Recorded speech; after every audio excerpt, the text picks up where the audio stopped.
We are Be'ezras Hashem Bove Kama Maseches Bove Kama Daf Chaf Gimel Amud Beis. Chaf Gimel Amud Beis. The Shirs Leilui Nishmas of Imoyri Menachem and Akiva. Your site is today Chaf Av and Leilui Nishmas Rus Bas Shalom So Bas Moshe and Rochel Bas Ben Zion. Oh, excuse me. Yes, and the Fuas Yudis Bas Rivka. Besoch Shachol Yisrael. Okay. And Lofus Yudah Menashe ben Esther, Besoch Shachol Yisrael, I don't know who he is, but he's going through an operation today, as a surgery today. He should be well and healthy. Chav Gimel Amud Beis. Chav Gimel Amud Beis. Yehudis plus Rivka started radio treatment yesterday morning. Shem Yazosha should be well. Okay. Toshma. Chav Gimel Amud Beis, if you go about 10 lines or so from the top of the page, the line starts with the word Deposa Psui. Deposa Psui and then Toshma. Yeah, we reviewed yesterday's year already. Okay, and now we are on to the next, not the next topic. We're still in the same issue, trying to resolve yesterday's question. And I will not repeat it now because we'll start reading, and then as we continue, we'll have flashbacks from yesterday, from the beginning of the sugya. The sugya is Pipo Kichotzar Hanizak Kichotzar Mazik. My animal in your domain, is it considered as my domain? If somebody pushed food, not my fault, somebody fed my animal your food in your domain, do we say the animal is eating in your domain? Because Lamaisa, my animal is now swallowed in your domain, and you are the Nizak, and therefore it's Chotzar Nizak, and Shen Chotzar Nizak is chayav? Or do you say, no, the mouth of the animal, once it entered the mouth of my animal is my domain, and therefore, if my animal can't be, so to speak, blamed for that, for being there, and for somebody else feeding it, the mere fact that the animal is eating your food in your domain is not true. It's eating your food in my domain, and therefore I'm not chayav. These are the two sides that we have. As we go along, we will, excuse the pun, chew on it as we go along, Mr. Hashem later. Toshma, Shisaboy es akelev, Shisaboy es anochosh. We're now quoting a Mishnah from Maseches Sanhedrin, which we've seen before. And we say what happens when a person is meshaseh, a dog, or meshaseh, a snake in someone. So the word meshaseh doesn't exactly have an exact translation in English. I do expect you to know what meshaseh means because you go to synagogue Friday night. Every Leil Shabbos, do you say the famous piece of poetry? V'hoyu l'mshiso shoysaich. Right? You say in Lechadod, what do you mean? What do you think when you say v'hoyu l'mshiso shoysaich? Here it is in the Gemara. What does that mean? Those who entice you will be enticed. Those who provoke you will be provoked. In this case, the person who's meshaseh kelev, a person who's meshaseh a dog, a person who sets a dog at someone. Yeah, he sets the dog at someone, and more than just setting the dog, he's mamish making the dog, we'll see exactly how, he's encouraging the dog, enticing the dog to bite someone. And in this case, we're talking about a person who, like the Nazis Machshanam used to do, a person who's meshaseh the dog, and how that is done, we'll see later. Now comes the question regarding both, or either if the person, the victim, died, or the victim was injured, was harmed, or nochosh, let's say the person took a snake, and made the snake bite the person, the korban. Now we're not talking about the case if the person died, we're talking about a case in which the person was harmed and injured. Patur, the person is patur. The one who enticed the dog or the snake, he's patur. Why is he patur? Why is he exempt with the Eved? Again, I don't think he's a nice guy, and you know who his shidduch should not be. But what's the story about being patur? Because it is the Gimel word, it's the G word, Geramo. Yeah, I made the dog do it, but I didn't do it myself. The dog closed his teeth on the person's hand, as the Meforshim say over here, and therefore I'm not a nice guy, and Hashem will punish me in Gehenim, but Lamaisa, the dog bit. You know, I encouraged him, but the dog bit him, not me. And therefore, the person who's meshaseh, the enticer, the provoker, the dog trainer, the sadistic one is potu. In fact, the Gemara is medaik now, man potu, meshaseh. Who's the one who's patur? The meshase, patur. Now it sounds like v'chayav bal kelev. If you throw the blame on the kelev, then mashma who's chayav bal kelev, right? You say the one who enticed him, the one who set the dog is patur because it's a groma. So who really did the job? The dog. The dog is the one who closed his teeth on the person's hand and bit him and injured him terribly. Mashma, the owner of the dog, is chayav. Wait a second. Now this is not shen. This is Keren, I would say. But still we can draw a comparison to our sugya. Now we're going to plug this to our sugya. If you want to tell me that the dog's mouth belongs to the dog's owner and is considered to be his own private territory, the dog's mouth, if so, lema lay, then the dog owner can tell the injured person, the one who lost his hand, or got a bite in his hand, he can claim back and say, my dog is not chayav. Why? My boy yodoch, what is your hand doing? What does your hand want in my dog's mouth? Which means, in this stage in the sugya, we understand that the person who enticed was so terrible. You know what he did? He took the person's hand and placed it in the mouth of the dog, and then the dog by itself bit it. Yeah, in other words, he placed somebody else, the Rosha, the bad guy, who's patur. The Meshase, he actually placed the person's hand in the dog's mouth, and then the dog himself, without me doing anything, bit it. So now, wait a second, I would say, hey, 1 minute. If you say that, very similar to our case, if you say that the different person, a third party, brought something forbidden to my animal's mouth, and then I can say, hey, it's not my fault, because to bring it to the animal's mouth was not me. My dog is such a cutie, he would never even imagine to bite someone and run after him to grab his hand. The hand was already there, and that's not my fault. And yet we see that if the dog closes his mouth, sounds like he is chayav. Why is he chayav? You see the choiro that we say that it's not chotzer mazik, but chotzer hanizak, meaning we don't say that hey, it's not my dog's fault, because once it's in my dog's mouth territory, then it's not my fault anymore. That's my house. Kilo, came to my house. I want to make it clear for you. I'll say something that Gemara will say later on.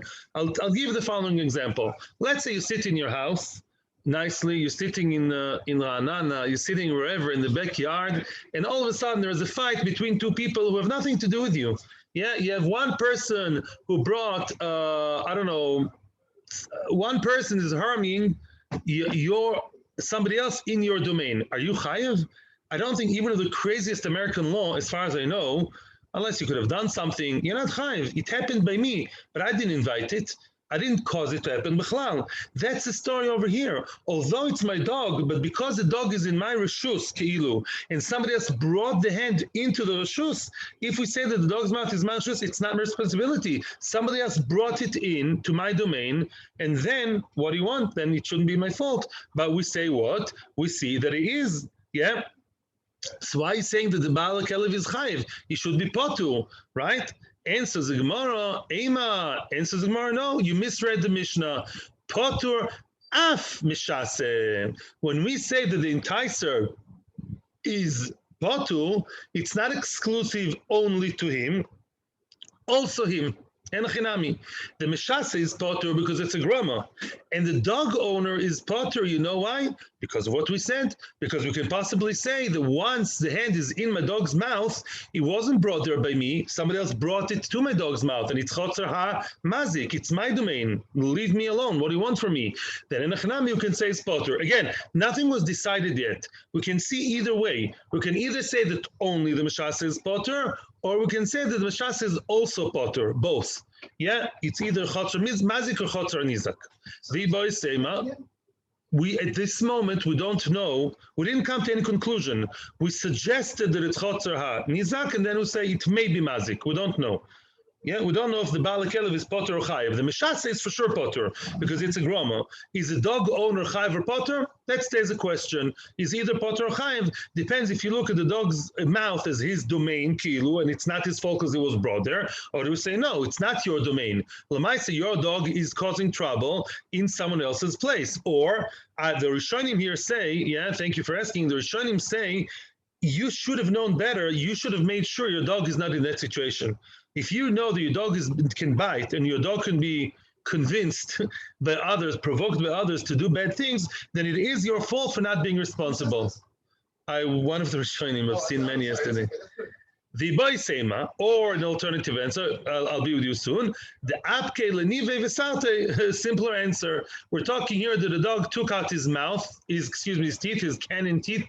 Yeah, Vesate, and he sates to scratch, which really here means to bite. The dog bit him. The dog ran after him, obviously provoked by the vicious dog trainer, and he himself grabbed the person's hand and sate, and he bit him. Mimel, of course, there's no question that the dog owner, in this case, is chayav. That has nothing to do with our sugya. Our sugya is something was brought into my dog's mouth. But if my dog is the one who initiated, so to speak, and he ran and he clutched his teeth against him, he closed his teeth on the hand, then of course the Bala dog, Bala Kelev, of course it's chayav. That's not a question. Yeah, it wasn't brought to him, he brought it to himself. That's like the animal, excuse me, Jeffrey, that's like the animal uprooting the grass and eating it. Of course I'm chayav on that. The animal uprooted it. That's not even a question. It's out of our sugya. Question, yes?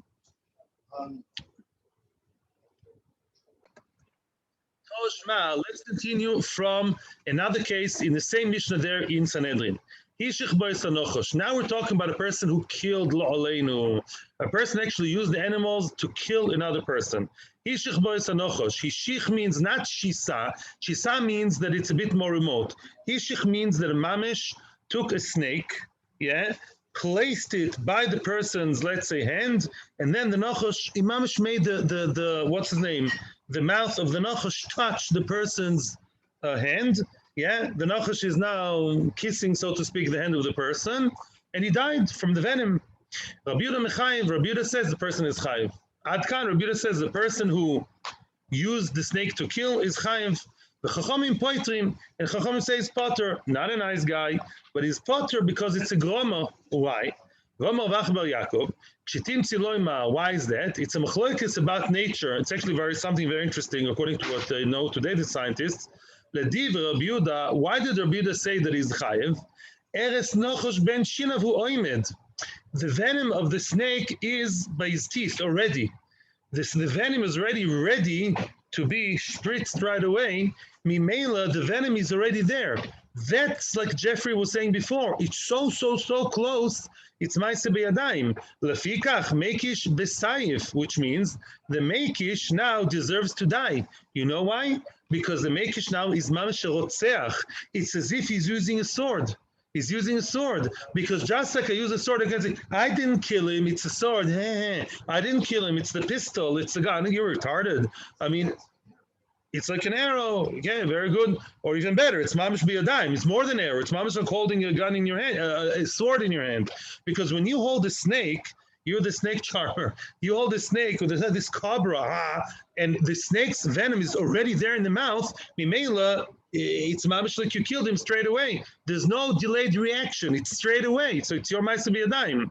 V'nochosh patur. On the other hand, the snake owner, what about the snake owner? He's a different guy. He's patur because l'maisa, he's using my snake as his tool. It's not my snake who did it. It's him who used it as somebody else would take my gun and kill. And I looked after my gun. It's not my fault. But l'divrei chachomim, however, what chachomim say, they say, enes nochosh me'atzmai meiki.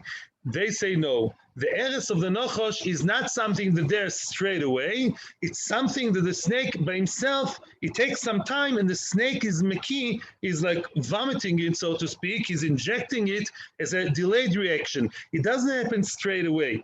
Lefikach nochosh beskila umekish potur. Wow. They say it's still considered groma because the venom is not right there, ready to be injected in 1 second. It takes time from the venom to come from the body to the teeth to the thing. and therefore the nochash himself is beskila. Why is the nochash chayav beskila? Show a muad. Show a muad is niskal. Show. Not even muad. I'm talking nonsense, by the way. I say shtuyot. Every animal, even not muad, who killed a person is chayav skila. The animal is chayav skila. So too, that nachash killed a person. It's a nachash's fault. It's a nachash's doing. It's a nachash owner fault now. The nachash is beskila. Umekish patur. The mekish is patur. Because we allege it to the nachash, we right away disconnected from the mekish, from the person who's holding it. He's patur because he's a grama. Now, by the way, scientifically, he has glandules. He has glandules by top of his teeth. If that's the teeth, behind his teeth, he has glandules, and there he has the eres stored. So it's snakes have holes in the top back. Yes, they have holes. Right, right. It comes from the glandules into the glands. What did I say? Not glands. Glands. Excuse me. I knew I'm using the wrong word. From the glands. Fresh of the teeth. Yeah. And where does it come from? From the teeth. The glands. From the glands. Right. Oh. So it's very interesting because it's in between Rabbi and Chachamim, right? Chachamim say it's there straight away, and Rabbi Chachamim say it's like delayed. It's in between.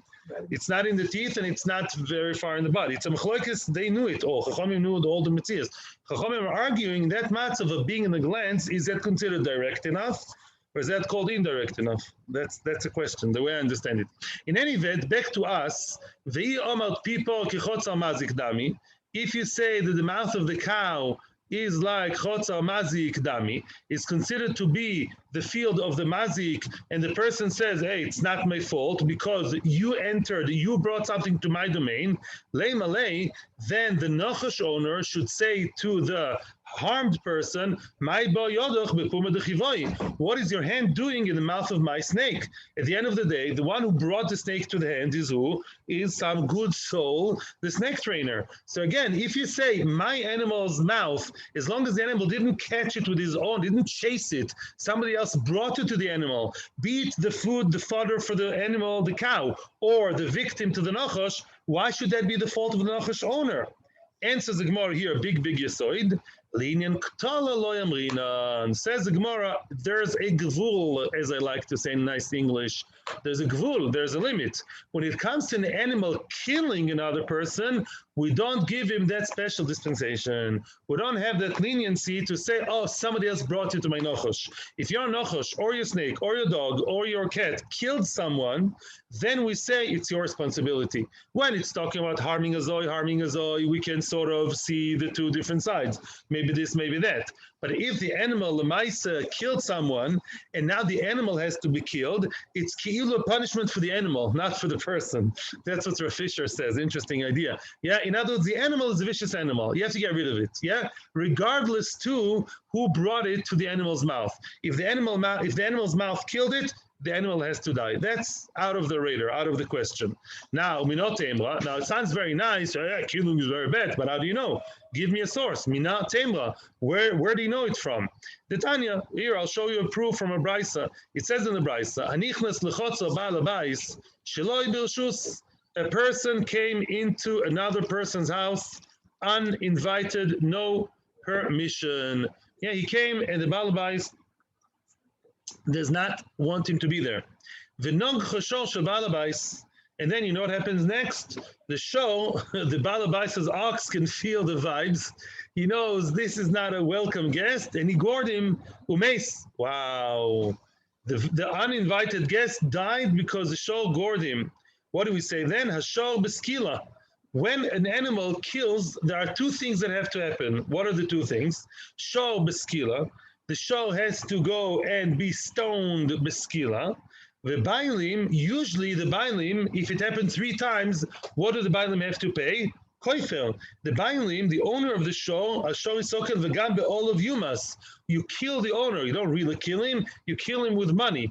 You ask for a lot of money, the entire worth of the damaged party. Ubailim pturim in a koifer.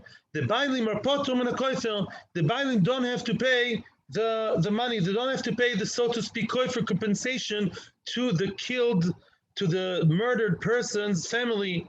Frag the Gemara, wait, bailim pturim in a koifer. Mem tes my timer. Why are the Bailim exempt from paying koifer? Whoa, what is this over here? Sdoim.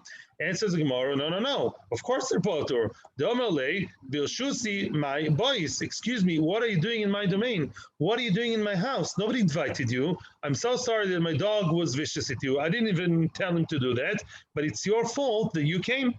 Wait a second, you're saying because it's the person's fault, the damaged guy, the killed guy, it's his fault for coming and I didn't ask him to come. What are you doing here? And that's why I don't have to pay him the compensation. Shoyroinami would say the same thing. Lemele, my boys will shusi. You can say the same thing about the show. What do you want in my shus? What do you want in my domain? Right? What do you want in my domain? Because it's your fault for being here. Nobody invited you. So why do you kill the person's shore? You understand what we're saying here? On one hand, we blame the Balabais and we say your shore has got to die. And on the other hand, we say it's not your fault because you don't have to pay money. What's the difference? Why do we differentiate? Ela must be lenient ktola lo yamrinon. Oh, when it comes to killing an animal, that's beyond our story, beyond the realm. That's a different story. When a person when the dog or the show killed someone, they have to die regardless to the situation, regardless to where it happened, and whether the whatchamacallit was just the background for the story was justified or not. The conditions, were they justified or not justified, that's a different story. But if an animal killed, the animal has to be killed. Even though we could say that Enechanami, was your fault for being here, very nice, you're not going to get compensation, but the dog should die, or the shore should die, or whoever should die, because at the end of the day, they killed. If they killed, they have to die. It's an oynish for them, so to speak. Kivyocho. Comes the Gemara now with, and by the way, and that's why in the story of the Nachash, also when somebody took the Nachash killed someone, the Nachash has to die, even though he can say, hey, what's my Nachash doing there? I didn't, the Nachash's mouth is my house, Kilu. Somebody else brought someone's hands into my house / my snake's mouth, we don't care. When it comes to the Nachash, that's a different story. When it comes to money, then we can discuss it. Hanu easy. The two following stories are talking about something very interesting. I'll ask you a question. What happens if there's an animal who's owned by a very rich guy, and this guy's animal keeps harming everyone? Yeah, those animals, they hurt everybody. There's a dog in the neighborhood that keeps biting, and the person says, okay, I'll pay. He bites Prince Avela, he bites Chaim Yankel, he bites everybody, and then the person, he doesn't kill anyone, otherwise he'd get killed, and the person pays and pays and pays, and it doesn't care. Every time the dog bites, and the vicious dog, everyone hates him, everyone's scared of him, nobody can walk down the road, and what? And now then the person has a credit card ready, he has a standing order. Every time that, his dog bites someone, he pays.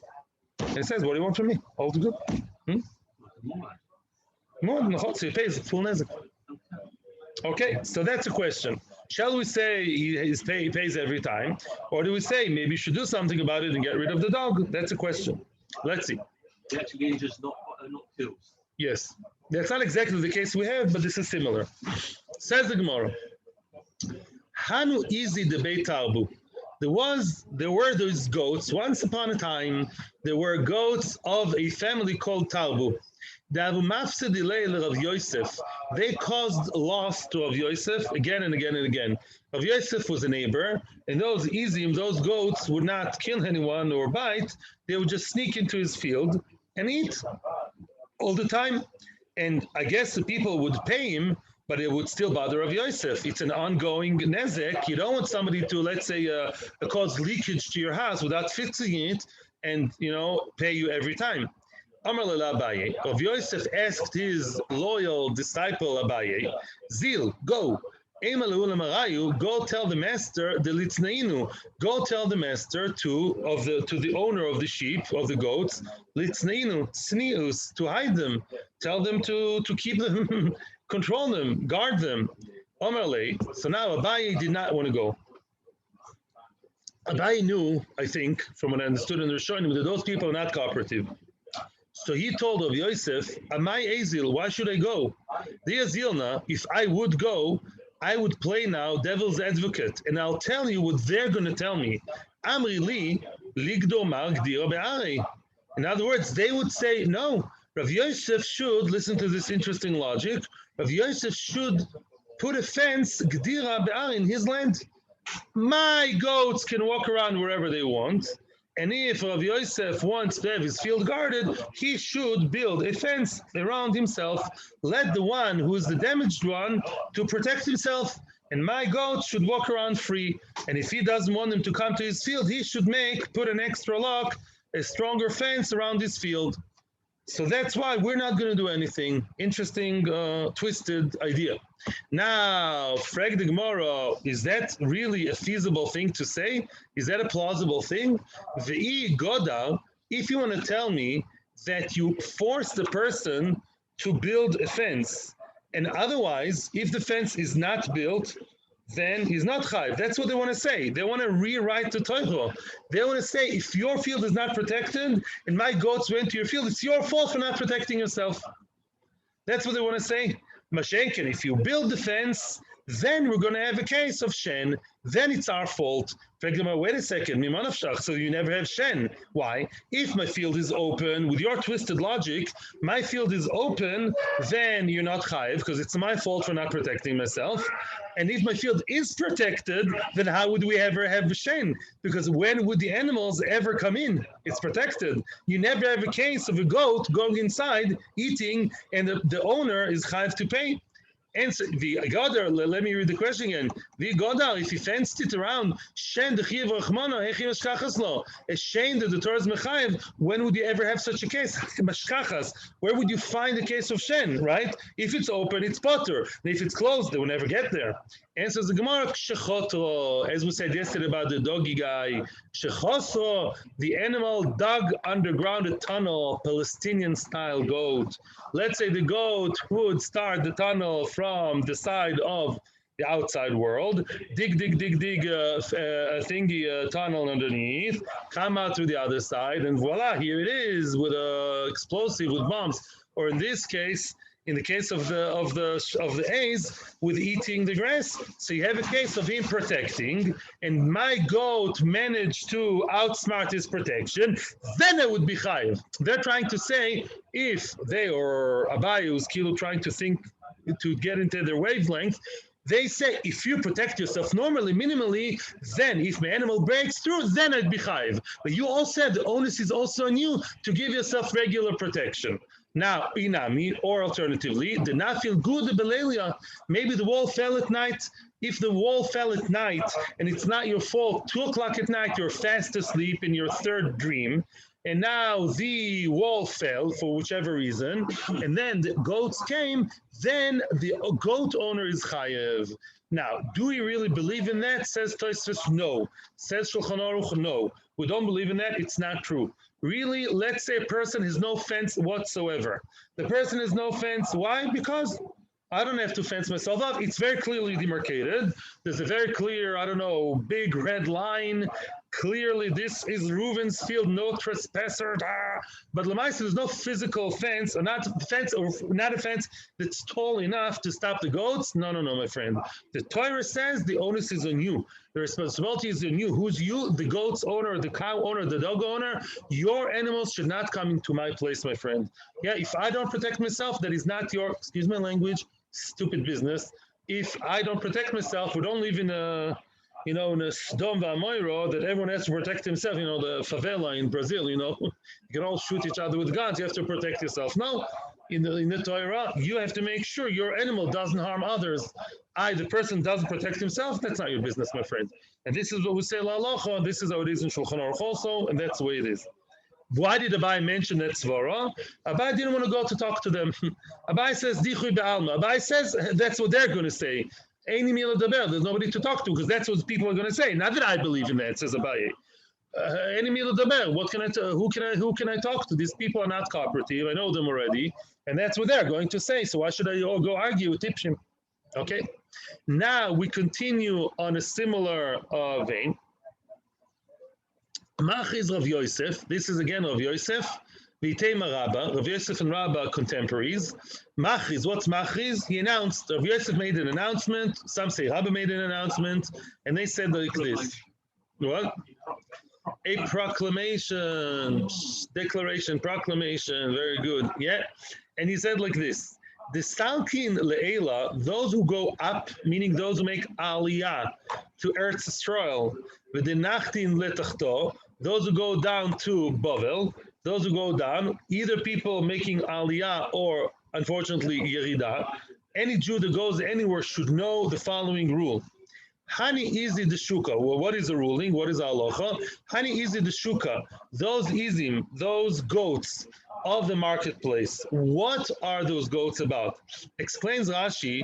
Those goats are goats that are meant to be shechted at some point.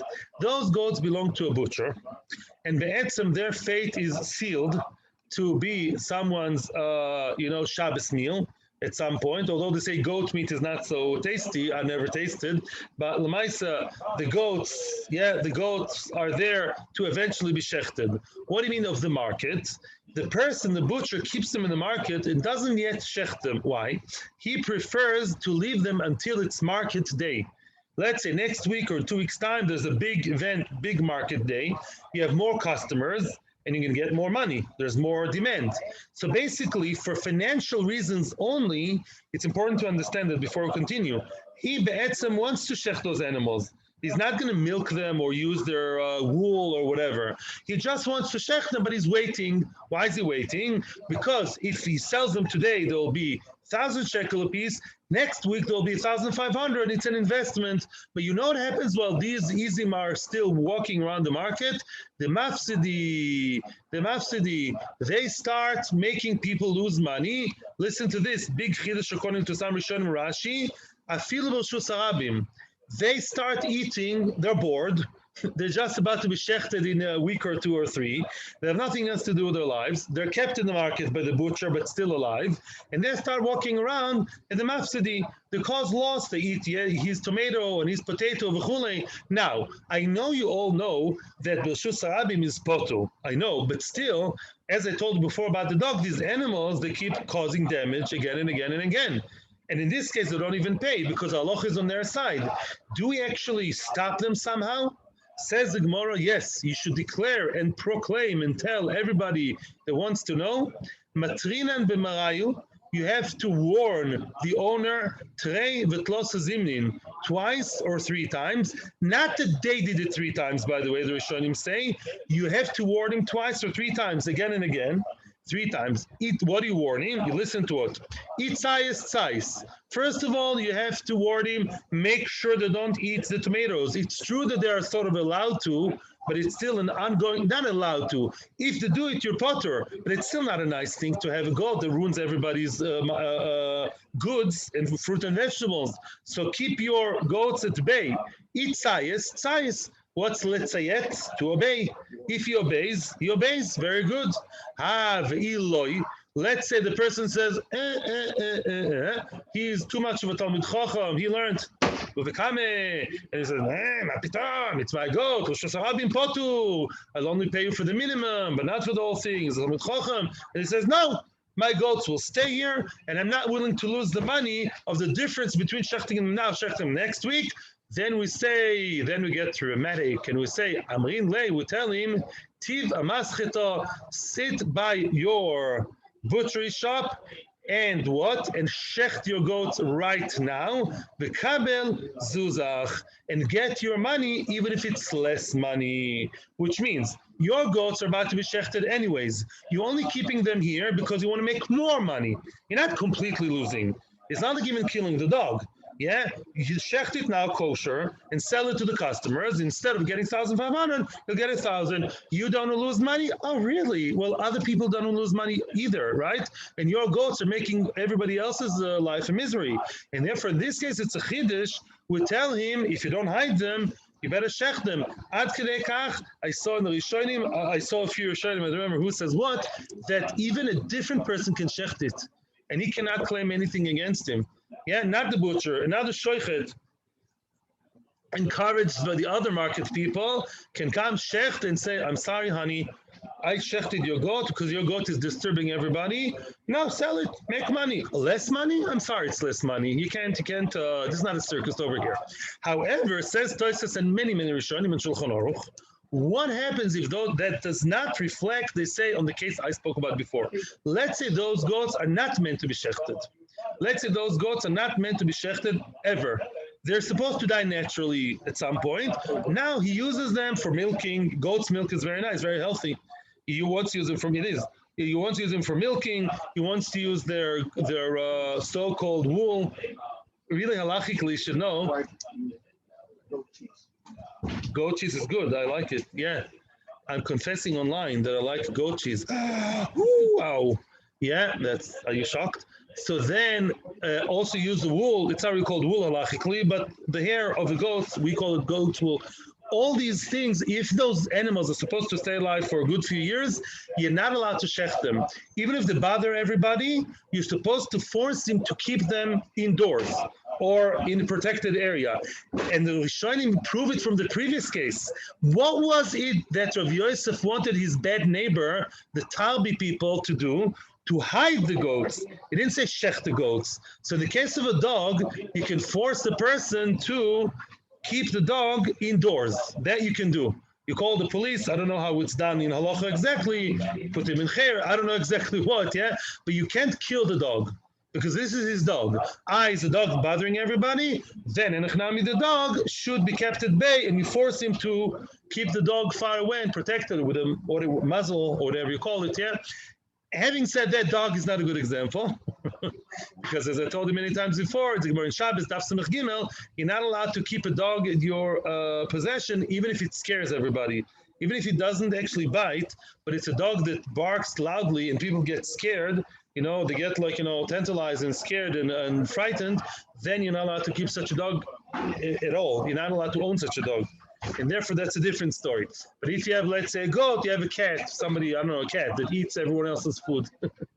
It goes to all the neighbors, eats the food of everybody. Like cats, they come through the window, they come there. Your cat's bothering everybody. You can't kill the cat. Can't kill the cat. What can you do? You force him to keep the cat in your house somehow, but not ad kidei kach to kill it. But if it's an animal that he keeps at home to shecht anyways, he keeps, let's say a person bought a sheep. Now, Rosh Hashanah is in about a month and a half less. He wants to eat Rosh Hashanah, the kevis head. Then you tell him, if your kevis is bothering everybody and goes and eats everybody else's food, you shecht it now. Don't wait for Rosh Hashanah because it's anyhow meant to be shechted. So shecht it now. You might as well shecht it now and avoid everybody else the misery. Okay? Question time before the Mishnah. I'm listening to your questions. Yes. Questions. Says the Mishnah, we're starting the next Mishnah. Ezehu tam ve'ezehu muad. Really, this Mishnah is going to be explained like most Mishnahs. We'll only understand the Mishnah well when we see the Gemara. So right now we're just translating, yeah? And we'll get to the depth of things in the Gemara. Says the Mishnah, Ezehu tam ve'ezehu muad. You tell me before we continue. I want you people here, aren't many of us today. Today we have quality, not quantity. What is the short tam? What is the short muad? It's okay. It's not a test. Just tell me. My name is. Does it once, Muad does it 3 times. Oh, Tam did gored once or twice, and the muad gored 3 times. Is it enough that he gored 3 times? Well, let's say the owner was warned only once. Let's say for technical reasons, the owner only knew about it once. Then what is that called? Tam or muad? Tam, I think it's tam. And also, I'm reading this without reading the Mishnah. Why? The word muad, the word muad comes from ed, testimony. Not muad as Shlosha Regalim, not muad festival. Lehaid is to testify, as we all know. There were Eidim and Asra and Beis Din. People warned him 3 times with Eidim, your bull is misbehaving. So he gored once and was warned, gored twice, warned. The 3rd time, it's considered that's too much, and now he's going to pay full nezik. Doesn't come from the word moed. No. Why is Moed 3 Shlosh Regalim? No. It comes from Lehaid. Okay, sorry. Ezehu tam ve'ezehu muad. What's considered tam? What's a muad? Now we're going to see machloikis. Muad says Tanakama, which is Rabbi Yehuda. Rabbi Yehuda says muad kol she'idu b'shloisha yomim. Interesting. Shloisha yomim. If he was warned 3 days, I don't know how many times he gored. The lotion of Rabbi Yehuda is there were 3 days. Maybe 3 days in a row, maybe not in a row. Let's leave it all in the open for now. 3 days he was warned, and after the 3rd day, he's a muad. Now, what's vitam? Then, when can a muad do tshuva? Now comes a new question. Choyzer b'tshuva. You know, the Elul is coming soon. Can the show do tshuva? Yes. Vitam. He does a nogachnu, noshachnu. Says the Mishnah, Vitam mishiyachzo b'shloisha yomim diva Rabbi Yehuda. Tam is choyzer b'tshuva shloisha yomim. How's the choyzer b'tshuva? Says Rashi, you can see in the sign, shiroya shvorim ve'eino nogeach. There were 3 days. In those 3 days, he saw lots of shvorim, a lot of oxen all around him, and he didn't do anything. Then he's considered to be tam again. You get the story here? For 3 days, he was crazy. 3 days, he gored all his friends. Very bad boy. He was very badly behaved boy in school, in class of the oxen, and he gored everybody. Now, for 3 days in a row, he's a muad. So from now on, he has to pay nezek sholem. If afterwards 3 days he did not gore, he had to like a person. Right? That's what the Rambam says. So I was tshuva, the same place, same woman, same everything, same power, same lust, same yetzer, and he doesn't do it. The shore shows that his teva changed. His nature changed. He can see the shvorim all around him, and it doesn't faze him. He doesn't get angry. He went to anger control, anger management workshop. Rabbi Meir says, Muad shidu bo shlosha pe'omim. Oh, Rabbi Meir sounds more like what we know, 3 times, even in 1 day. Even if it happened in 1 day, that he gored 3 times and he was warned 3 times, breakfast, lunch, and supper, he gored and warned, then it's considered to be already a shor amuad. In what's the chiddush of Rabbi Meir? Even though it did not take a long period of time, it wasn't over. Remember what I told you about muad? Let's refresh our minds. Let's refresh our memories. What is really the idea of a shor muad paying full nezek and a tam pays half? So we said the pshat of Rosh Hashiva is not just Rosh Hashiva, many before. It doesn't mean that he develops bad nature. It shows that he has bad nature. In other words, when he gored 3 different times, that shows it's not a one-off thing. That's his nature. If you see a guy getting angry at his wife, then the kids, then he gets angry at the bus driver, and every time he screams, once it's in the evening, once in Shabbos day, once it's in, I don't know, middle of the night in Acapulco, different settings, different stores, and every time it's the same screaming, then you say, it's not a one-off. 3 shows, it's not a siba, it's a siman. It's an indication that inside of him he has bad nature of kas, and that is what we say about the shore. We say the shore 3 times shows that shore is a bad-tempered shore, right? The chiddush is, says Reb Meir, even though it happened only within 1 day, one could argue, wait, maybe he had a bad day. Yeah, bad day at work. Today, his wife, the cow, made him upset, and also didn't manage to plow the field so nicely, and the owner was miserly with the food. He has a bad day. We say no. If it happened 3 times, even though it's within the same day, it already indicates his nature, right? Shlosha pe'omim. The tam. Now, according to Rabbi Meir, how can a tam do tshuva to be called tam? If the little kids, they mimashmesh, they start touching him, they start playing around with him, and they even annoy him, he doesn't gore, that shows he did real tshuva. Says Taisus, even though human beings have better mazel than animals, so maybe the fact that he didn't gore the kids, maybe it's not an indication, maybe he's still going to gore the ox. He didn't gore the kids, but maybe he would gore the ox because the ox is not so lucky to be saved from his goring. We say no. Lamaise, if he's so He's willing to be so humiliated. Little kids are so vulnerable, and they annoy him. They tag his tail, they pull his tail and his horns, and he doesn't do anything. Wow, he's been learning Musar for entire Elul. He's been Mamish Tzaddik. He's a Talmud. He's Mamish Musadik guy, Musadik Shor. He's so good because he's Ad Kedei Kach, such a Shor for sure not do anything. So Rabbi Meir has higher or lower standards, depending which way you look at it, both to becoming Muad and getting back to being a Tam. Now, Zog the Gemara, with time, it's time. Let's start the Gemara tomorrow, or I would say on Sunday. We'll explain everything on Sunday. Thank you very much. May this be again for Lun Shamos, my father. And may we all be Zochet Tochaim Baruchim. Also, Lun Shamos, the 3 boys who died in the plane accident. Terrible, terrible, terrible. In Ukraine, Shem Yazo, may all the Torahs be finished and be overdone with the Torahs, and Mashiach should come soon. It's the anniversary of my Mishnah tomorrow. Mazel I'm tov. not telling you how old I am.